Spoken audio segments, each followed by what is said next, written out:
Mówi się, że co druga wydawana na reklamę złotówka jest przepalana. Czy data science pozwala nam to zmienić? Do tej pory szacowanie kosztu budowania marki, na przykład przez wiele lat, wydawało się niemożliwe.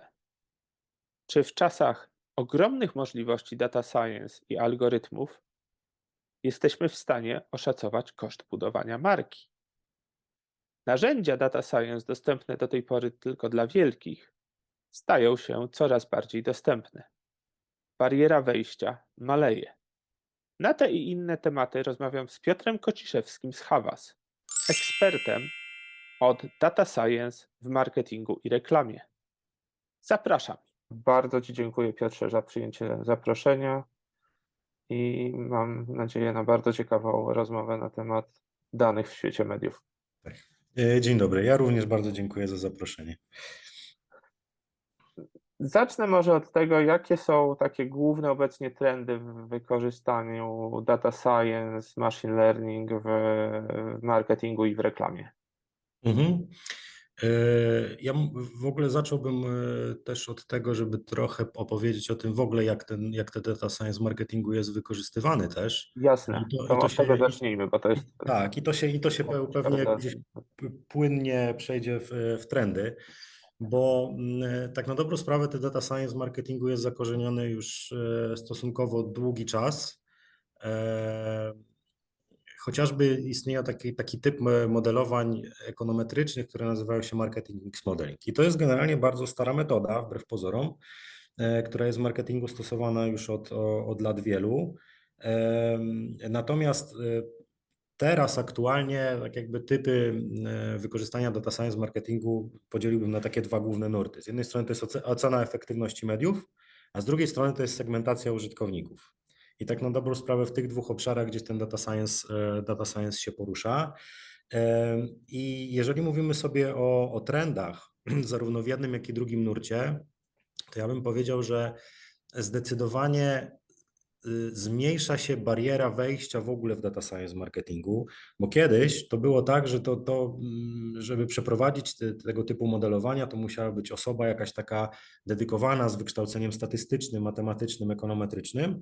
Natomiast ze względu na to, że duże firmy marketingowe, bo można takie nazwać jak Google czy Meta, dawniej Facebook, one udostępniają szereg narzędzi w oparciu o chmurę, które tą barierę wejścia bardzo obniżają. Znaczy w tej chwili można przy stosunkowo niewielkim nakładzie wykształcić pracowników, którzy bez takiego stricte nakierowania matematycznego mogą takie modele machine learningowe prowadzić. Więc ja bym powiedział, że taki trend jest właśnie z jednej strony na tym, żeby coraz więcej w agencjach mediowych in-house'owo tak jakby prowadzić badania data science'owe, co kiedyś było zarezerwowane tylko dla powiedzmy większych graczy.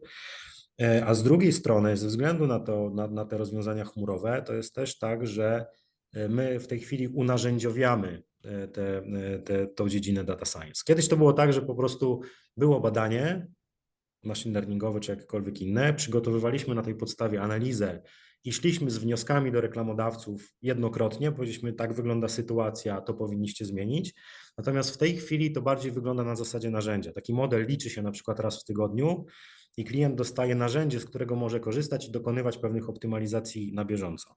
I to jest taki skok, który gdzieś tam nastąpił w ostatnich latach i to generalnie staje się pewnego rodzaju standard rynkowy. Jeżeli mógłbym Ci wejść w słowo, Pewnie. Mhm. bardzo mnie interesuje jakby, no, jako osoby, która jest rekruterem, Mhm. a to, co powiedziałeś, że można jakby sobie wykształcić ludzi od data science, którzy nie studiowali na kierunku matematycznym, statystycznym. Znaczy, ja znam data scientistów po bardzo różnych kierunkach, Mhm. bardzo wielu na przykład fizyków, ale to są wszystko ludzie, którzy operują gdzieś wyższą matematyką. A jeżeli to są ludzie z wykształceniem, powiedziałbym, no, trudno powiedzieć humanistycznym, społecznym, tak, to są to socjologowie, Mhm. którzy mają też tam trochę jakby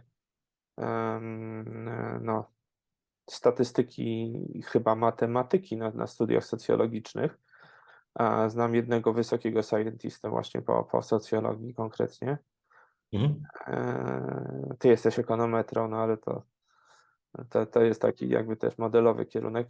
Jak właśnie sobie firmy z tym problemem radzą? Jakbyś to rozwinął, to tak jakby upskilling w tym kierunku? Tak, bo to jest trochę tak, że oczywiście mimo wszystko to powinny być osoby, które gdzieś tam jakieś tam zacięcie matematyczne oczywiście mają.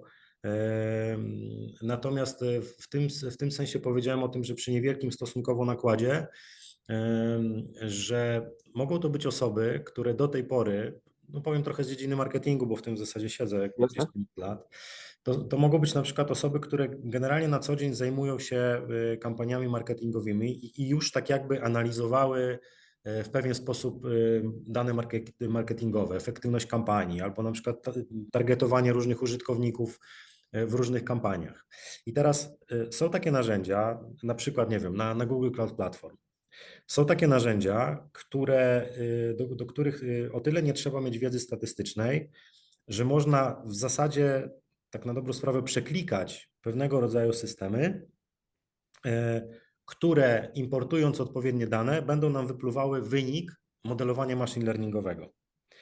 Czyli w tym sensie to nie musi być konkretnie osoba statystyczna czy matematyczna, bo ona nie będzie musiała zakodować tego problemu, nie będzie musiała go, nie wiem, napisać w jakimś programie, tylko będzie mogła się na zasadzie interfejsu pewnego rodzaju przeklikać przez pewien moduł i dostać wyniki modelowania machine learningowego i przeanalizować je już pod kątem nie tyle może stricte statystycznym, co takim marketingowym albo praktycznie do praktycznego zastosowania.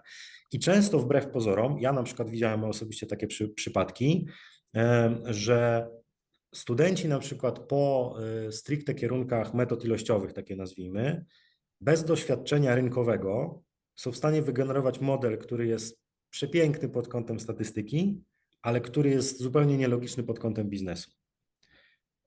I znam takie przypadki, że lepiej się sprawdzało, kiedy był dobry specjalista, nie znający machine learningu, ale stosujący go na zasadzie takich ogólnodostępnych narzędzi, który otrzymywał lepsze rezultaty niż ktoś, kto super znał statystykę, ale nie do końca orientował się w biznesie. Czyli teraz jakby trochę już przechodząc w kierunku tych trendów, Mhm. to taki no code, tak? Bo to już nawet nie jest low code, tylko no code w data science ma przyszłość. Tak mi się wydaje, bo trochę data science w ostatnich latach troszeczkę się upowszechnił, w tym sensie, że dawniej to rzeczywiście tak bywało, że no stricte były dedykowane oprogramowania czy infrastruktury do tego, żeby ten machine learning wykonywać, nie wiem, jakiś SAS, R czy Python, aczkolwiek oczywiście tam wyżej Pythonie dalej dużo się oczywiście koduje, ale Większość bym powiedział, tak. no tak, tak. No bo R to chyba już odchodzi tak trochę do historii, ale to tak na marginesie. Ja jestem generalnie ze szkoły ERA, ale rzeczywiście uczę się Pythona, no bo tak to jest, że Tak, bardzo wielu taka jest, miłośników Era nie jest z tego zadowolonych, ale no taka jest przesiadka w tej tak. chwili. Rzeczywiście. No to natomiast jak się rozumie składnie jednego, to nie tak trudno się nauczyć drugiego. Ale wracając tak, wracając do tego punktu, o którym mówiłem, ten no-code, tak. Generalnie to upowszechnienie polega na tym, że wiele osób, z którymi ja na przykład mam też kontakt, nie do końca w pełni rozumie algorytm, który jest zastosowany do machine learningu, w sensie jak to się konkretnie liczy, natomiast świetnie sobie radzi z jego wynikami. I to właśnie jest zasługa takich ogólnodostępnych narzędzi chmurowych, w których z tej chwili można korzystać. I wydaje mi się, że to będzie o tyle przyszłość, trochę jak na zasadzie z użyciem komputerów. Nie wszyscy wiemy, jak ten komputer wewnątrz działa, ale wszyscy umiemy go obsługiwać i tak jakby zaprzęgać trochę do swoich Kiedyś to nawet potrzeb. wiedziałem, jak zaczynałem swoją przygodę gdzieś tam na początku lat 90., a dzisiaj O, cholera jedna mnie, przepraszam za. no właśnie, no tak, tak, tak. Więc trochę ja postrzegam w tym taką szansę, że będzie dużo ludzi, którzy nie będą do końca wiedzieli, na czym ten algorytm polega, ale będą mieli go zastosować. Jasne. No to dalej pociągnijmy temat tych trendów jakby w Mhm. ogóle w marketingu i reklamie, gdzie idzie tutaj ta cała automatyzacja, jakieś, nie wiem, No jest bardzo dużo takich Case'y procesów. może.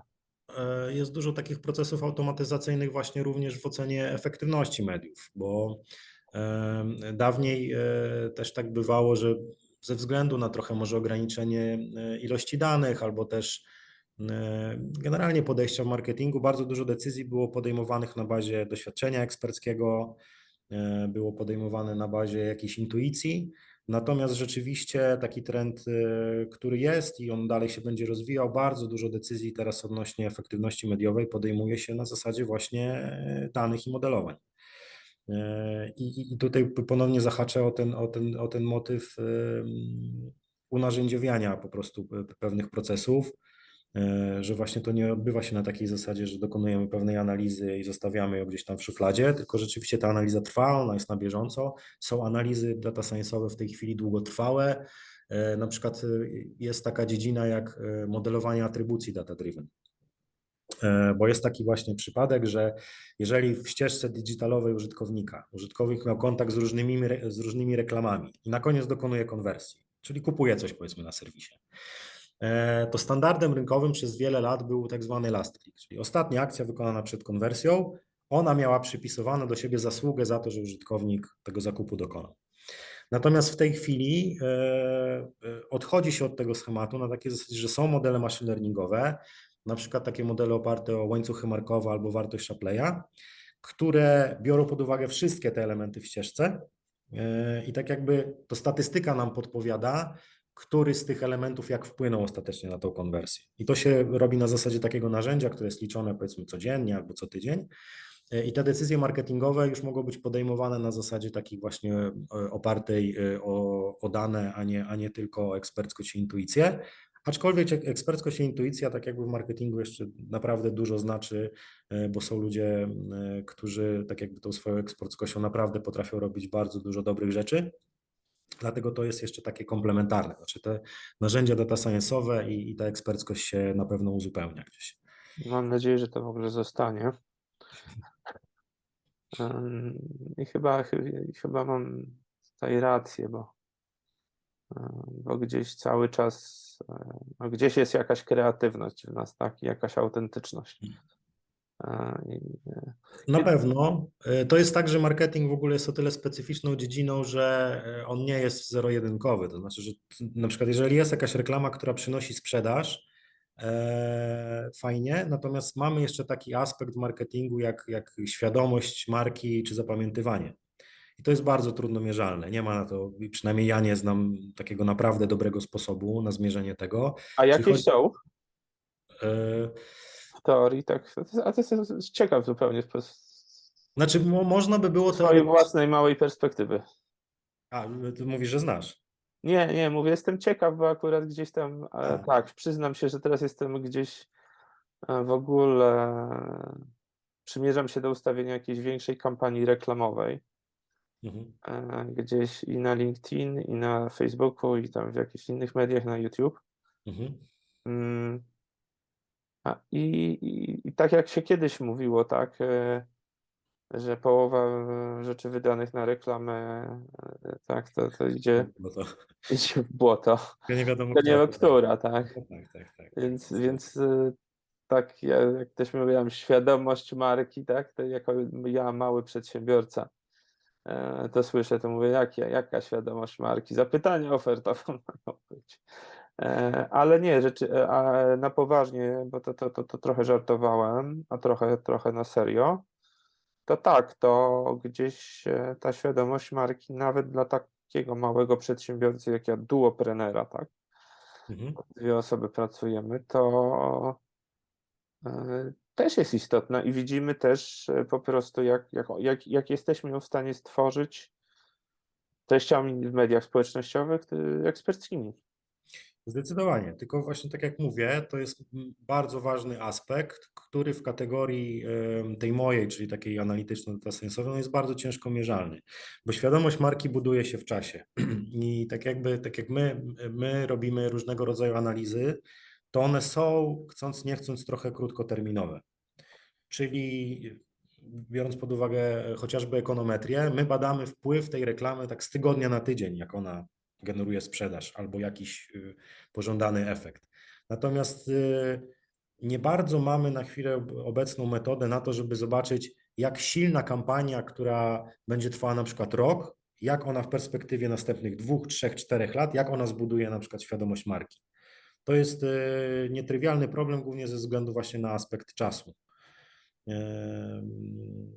Bo żeby przeprowadzić jakiś taki model sensowny, datasensowy, to potrzeba sporo obserwacji, a na przykład rok no to jest jedną obserwacją. I tu jest właśnie taki problem, że nawet można by to było teoretycznie skorelować jakoś tam, ale w długiej perspektywie czasu no to Jest jest taki przykład problematyczne. też jakiś prywatny, ale go zacytuję. Ja jeżdżę BMW, Mhm, bo żona lubi.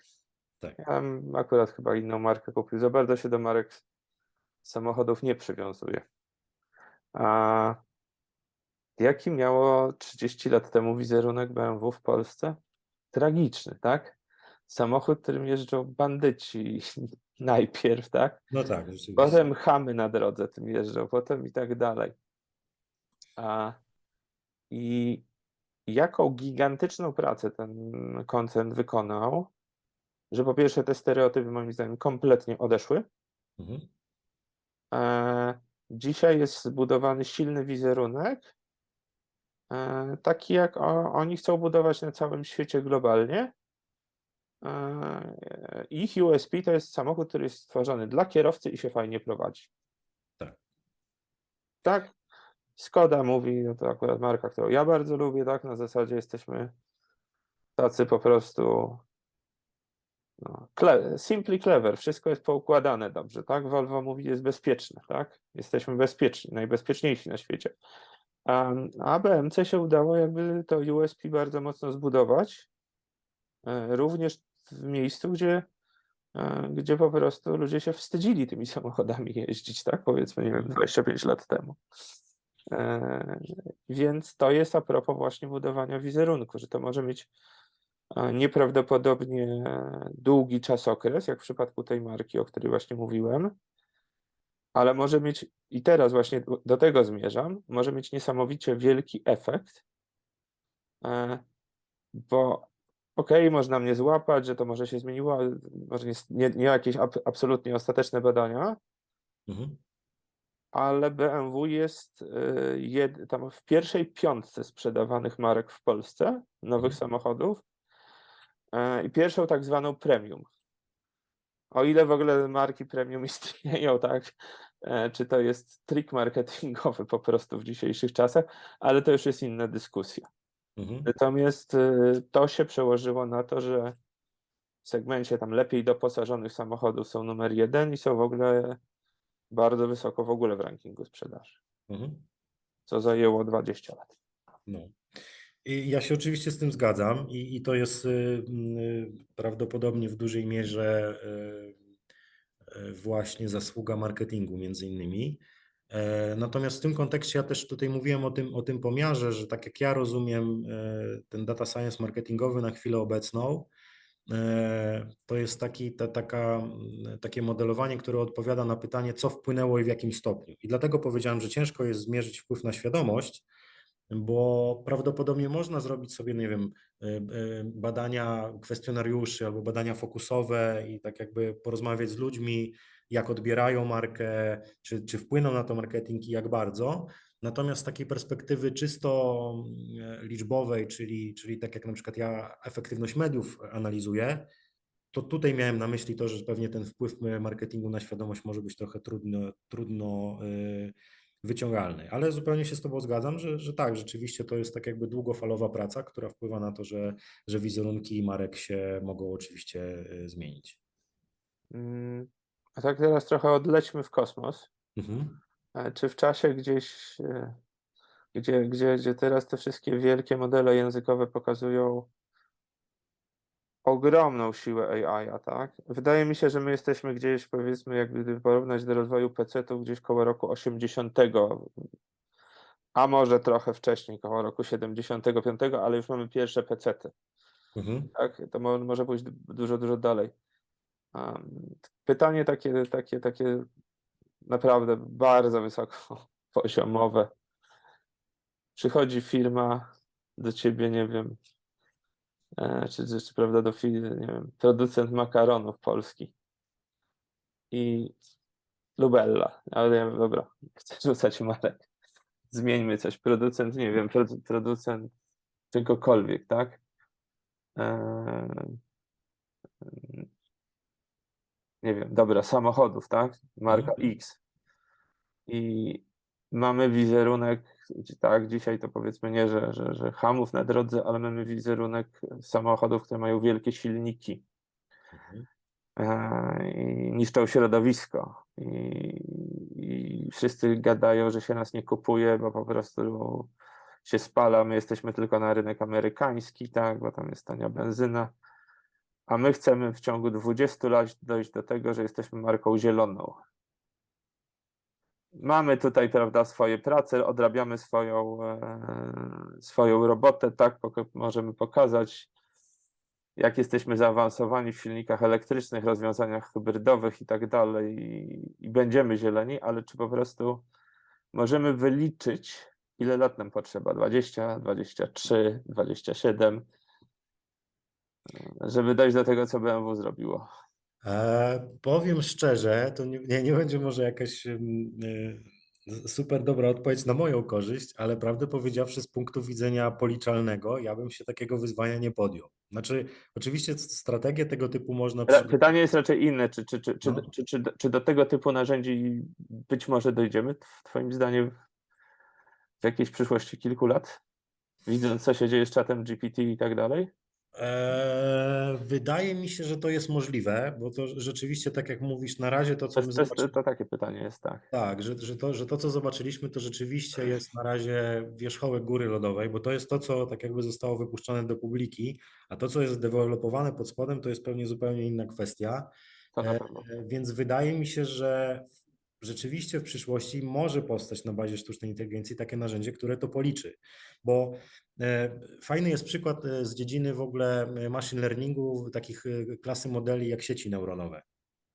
One biorą pewien wkład, widzą wynik i po drodze one sobie trochę tak jak, Jest czarna skrzynka. I co w dokładnie, niej one jest? To sobie, jest trudne pytanie, tak? dokładnie, one sobie trochę same kombinują, jak dojść do tego wyniku.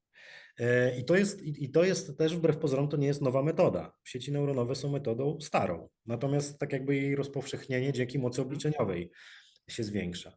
Więc jeżeli już jesteśmy na takim etapie, że można sobie z maszyną normalnie porozmawiać i ona rozumie, odpowiada i to odpowiada naprawdę bardzo konkretnie, to wydaje mi się, że tak, oczywiście jest taka perspektywa, że w najbliższych latach powstaną takie modele bazujące stricte na AI-u, które będą w stanie przewidzieć coś, czego my na razie w tych kategoriach, przynajmniej tak jak sobie rozumujemy, nie jesteśmy tego w stanie zrobić. Więc tutaj wydaje mi się, że odpowiedź jest tak, jak najbardziej. Czy jak nas poniosą wodze fantazji, tak, będziemy w stanie zmierzyć nie tylko skuteczność reklamy, ale skuteczność wydatków na budowanie długofalowego wizerunku. Tak mi się wydaje, że to jest możliwe, tak. To by było wow. Dosyć niesamowite, jeżeli można to było to policzyć. Jakie są Twoim zdaniem takie istotne w ogóle kwestie etyczne związane z data science w reklamie i marketingu? Na pewno pierwsza rzecz, która przychodzi do głowy, to jest prywatność danych, bo to jest temat, który w ogóle w marketingu się przewija od jakiegoś czasu, a w ostatnich latach coraz bardziej, że tak jakby pokłosiem tego w ogóle jest ta duża ustawa o ochronie danych osobowych, czyli RODO, czy tam GDPR, w zależności od języka. Rzeczywiście jest tak, że dużym problemem moralnym dla wszystkich marketerów jest w jakim stopniu wykorzystywać te dane, które w internecie o użytkownikach można znaleźć, bo można znaleźć dużo. Oczywiście te regulacje, które weszły parę lat temu, ograniczają ten zakres no, w sposób pozytywny. To znaczy, dzięki tej kontroli tak jakby nie możemy już zrobić w internecie wszystkiego, ale ja pracuję w rynku marketingowym 10 lat i powiem szczerze, że dawniej naprawdę można było bardzo dużo danych o użytkownikach internetu wyciągnąć. Znaczy, to nigdy nie były dane personalne na takiej zasadzie, że ja wiedziałem, że mam do czynienia na przykład, nie wiem, z Janem Kowalskim, który mieszka pod jakimś określonym adresem. Natomiast pomimo tego, że nie byłem właścicielem tak jakby bazy danych konkretnej, to mimo wszystko śledzeniem określonym w internecie można było tak jakby pewnych użytkowników sprawdzać, jak oni się zachowują. No i w ten sposób wykorzystywać to do segmentacji. Więc tutaj było takie właśnie wyzwanie moralne. Oczywiście to wszystko odbywało się legalnie. I tu jest takie wyzwanie moralne, jak bardzo można te dane wykorzystywać i do jakiego stopnia, po to, żeby użytkownikom serwować reklamę, na którym teoretycznie im najbardziej zależy. Więc to jest takie rzeczywiście moralne wyzwanie. Natomiast ja jestem akurat taki mam dosyć specyficzny pogląd na to, bo większość ludzi postrzega tak jakby tracking w internecie jako rzecz negatywną zupełnie. Natomiast ja wbrew pozorom uważam, że to jest pozytywne i nie mówię tylko w ogóle w kategoriach jako marketera, no bo wiadomo, że korzystam z tych danych, ale też tak jakby ja personalnie nie mam z tym większego problemu, no bo to jest trochę tak, że mimo wszystko my dostajemy produkty za darmo jakieś. No nie wiem, na przykład Google Mapsy. Nikt za nic z nas za nie nie płaci.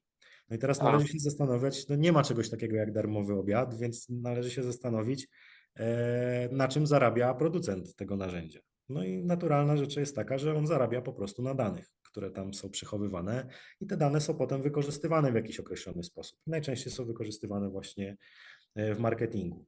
Więc ja uważam, że to nie jest zła rzecz, że my w jakiś tam sposób jesteśmy śledzeni w internecie, bo dzięki temu, jak potem przeglądam internet, to ja i tak reklamy bym dostawał, bo tego nie unikniemy. Ale teraz dostaję takie, które są jakoś tam w pewnym stopniu spersonalizowane do mnie. W związku z tym to bardziej się kręci w zasięgu, powiedzmy, moich zainteresowań. Więc ja pod tym względem mam dosyć wyjątkowy pogląd. my E, jeszcze pamiętamy, prawda, czasy, kiedy mieliśmy zapchane skrzynki pocztowe ulotkami. Na przykład. Albo Dokładnie. na studiach się stało na skrzyżowaniu, rozdawało ulotki. Tragiczna praca, robiłem to chyba cały jeden dzień raz. Dokładnie. I A, rozdajesz tą ulotkę w zasadzie na zasadzie takim losowym. Kto przechodzi obok, tę ulotkę dostaje. Teraz to wykorzystanie danych w internecie prowadzi do tego, że to jest jakaś forma personalizacji, więc z mojej perspektywy to nie jest rzecz zła. Natomiast oczywiście jest, wracając trochę do tego aspektu moralnego, jeżeli natykamy się w internecie na jakieś dane, które wiemy, że nie powinny się tam znajdować, no to tutaj jest oczywiście decyzja moralna, którą należy podjąć w tym kierunku, żeby zapobiec takiemu wykorzystywaniu albo zgłosić, jeżeli widzimy, że gdzieś jest jakaś nieprawidłowość. Czyli, nie wiem, na przykład robimy audyt serwisu jakiegoś reklamodawcy i widzimy, że na przykład polityka cookie jest zbierana nie tak, jak powinna, być powinna, to oczywiście nie bierzemy tak jakby nie wykorzystujemy tego na swoją korzyść, po to, żeby wyświetlić więcej reklam, tylko raczej naprawiamy to tak, żeby prywatność użytkowników była chroniona. O, tak bym to określił. podzieliłbyś się jakimiś takimi best practices, najlepszymi praktykami, jak wdrażać data science w marketingu?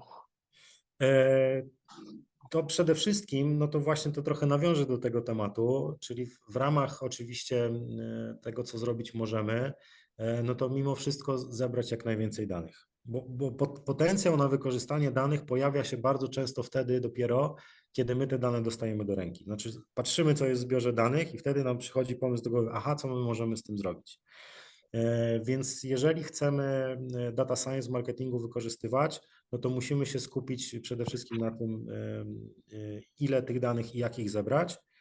No plus infrastruktura jest mega ważna, bo teraz przy takich wolumenach, na których operujemy, to data science nie powinno się odbywać na czyjejś maszynie fizycznej, czyli na czymś laptopie, no tylko mimo wszystko jakieś rozwiązanie chmurowe z dużą mocą obliczeniową, ono powinno być w skali organizacji zaimplementowane, po to, żeby te modele liczyć po prostu efektywniej, bo jeżeli mamy po prostu zwykły laptop, który ma powiedzmy nawet 32 giga RAMu, co nie jest rzeczą na poziomie laptopa małą, no to część języków programowania opiera się o RAM na komputerze. No i powiedzmy, że mamy zbiór danych, który przekracza te 32 gigabajty, co naprawdę nie jest niespotykane w tych czasach. No Tak, i po prostu go już najzwyczajniej w świecie nie policzymy.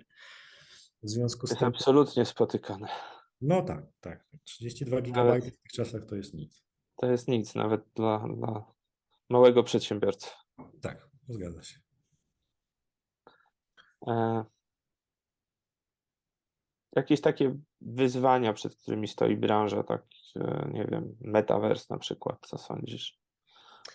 Ostatnio gdzieś czytałem, że podobnie Zuckerberg po cichu ubija ten metavers. Nie wiem, na ile to Właśnie, jest prawda, czy nie. tak, i przerzuca budżet i siły też na wielki model językowy, tak, Llama. No, więc chyba wydaje mi się, że teraz Shift się przesunął w stronę sztucznej inteligencji, bo ChatGPT generalnie pogonił trochę konkurencję. Fajnie, że Microsoft się połapał szybko i tak jakby włożył jakoś tam cegiełkę swoją i wydaje mi się, że Google ze swoim Bardem przespał trochę temat, no ale zobaczymy, jak to się będzie To rozwijać. miał go już od kilku lat podobno. No, ja obstawiam, że to było tak, że po prostu ktoś sprawdził ich rękę, więc musieli coś powiedzieć na rzecz, powiedzmy, swoich akcji. Ale rzeczywiście troszeczkę ten temat przespali.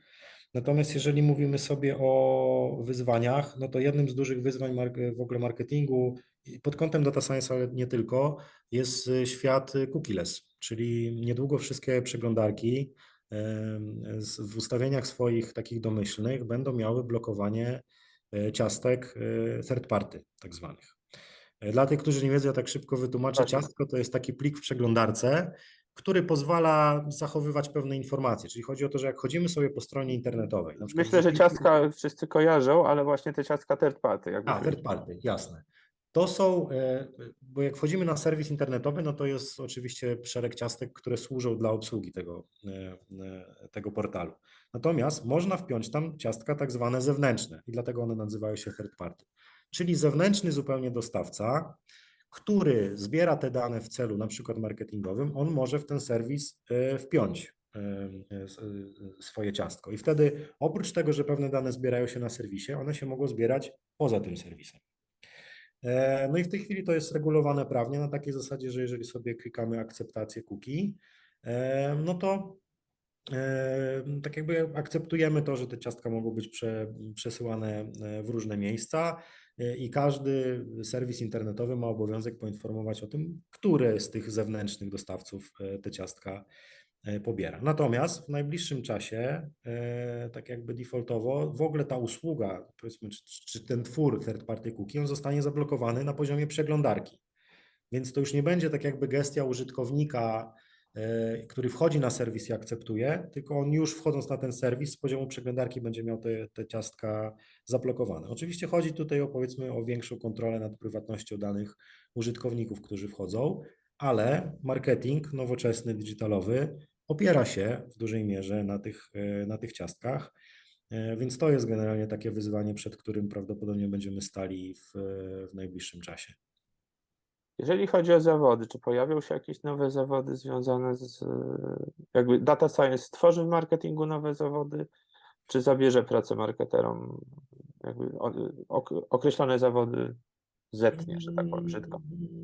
Nie sądzę, nie sądzę, żeby zabrał, z tego względu, że to trochę to, o czym już mówiłem, że połączenie tego data science z eksperckością to jest coś, co nadal powinno generalnie funkcjonować. Natomiast może nie tyle tworzył nowe zawody, co z mojej perspektywy pojawia się i będzie się pojawiać coraz większe zapotrzebowanie na to, żeby agencje mediowe posiadały data scientistów na swoim pokładzie. Bo to nie jest wbrew pozorom takie oczywiste. Nie każda agencja taki zespół ma, a to się naprawdę staje standard. I nawet bym powiedział, że wyjdę poza w ogóle aspekt marketingu, ale w ogóle to się pojawia standard, że większość w ogóle firm w różnych branżach powinno mieć swój zespół data science'owy, bo na tych danych naprawdę siedzi wielka wiedza i potencjał do tego, żeby zwiększać efektywność w różnych aspektach. Więc może nie powiedziałbym tyle, że będzie tworzyć nowe zawody, ale raczej to, że po prostu popyt na data science i na osoby, które będą potrafiły z tego korzystać, wzrośnie. I on będzie chyba ogólnorynkowym takim trendem, że po prostu firmy będą dotrudniać tego typu osoby. Również mniejsze agencje marketingowe? Tak mi się wydaje, bo jeżeli mniejsze agencje marketingowe nie pójdą tym tropem, to na poziomie efektywności będą tracić. Bo mimo wszystko te modele naprawdę podpowiadają rzeczy, które czasem są oczywiste, czasem mniej oczywiste, ale ostatecznie przynoszą rezultaty. Znaczy efektywność w każdej wydanej złotówki na marketing przy wykorzystaniu takich modeli rośnie. a to jest mega istotne w ogóle, szczególnie w tych czasach, tych mówię zupełnie ostatnich, no bo ten kryzys wymusił też na rynku całym marketingowym ograniczenie wydatku na reklamę, bo reklama nie jest pierwszym wydatkiem dla firmy. Więc raczej firmy idą teraz w tą stronę, żeby optymalizować każdą wydaną złotówkę, a modele data science'owe do tego są naprawdę nieocenionym narzędziem. Więc wydaje mi się, że mniejsze agencje również powinny się nad tym zastanowić. To jest bardzo, bardzo, bardzo ciekawe spostrzeżenie. Piotr, chciałem Ci bardzo podziękować za tą naszą rozmowę. Dziękuję bardzo. Rozmawialiśmy o takich rzeczach, które myślę większość z nas dotyka codziennie, tak? A, a nie wie jakby jak pracują te bebechy. Mhm. I może się nie dowiem, jak działa mój laptop, nigdy, ale dzisiaj się bardzo wiele dowiedziałem, a jak właśnie te bebechy wielu rzeczy, które używam na co dzień działają, tak? I jak marketing za tym stoi i jak data science tutaj będzie rosnąć, jeżeli chodzi o swoją wartość w działaniu tego wszystkiego. Więc jeszcze raz dziękuję i mam nadzieję, że do kolejnego odcinka. Dziękuję również. Do usłyszenia. Naszym gościem był Piotr Kociszewski, Hałas. Dziękuję bardzo. Bardzo dziękuję Ci za wysłuchanie naszej rozmowy. Jeśli podoba Ci się ten odcinek, koniecznie zasubskrybuj Sherpa Search on Tech na platformie, na której go słuchasz. Sherpa Search on Tech jest produkcją Sherpa Search, firmy Executive Search specjalizującej się w branży technologicznej. Pomagamy zatrudnić właściwych ludzi na stanowiska eksperckie i menedżerskie oraz doradzamy, jak budować i rozwijać stabilne i efektywne zespoły IT. Jeśli chcesz dowiedzieć się więcej, zapraszamy do wysłania e-maila na adres maciejszczerba@sherpasearch.tech lub kontaktu przez naszą stronę internetową www.sherpasearch.tech. Do usłyszenia w kolejnym odcinku.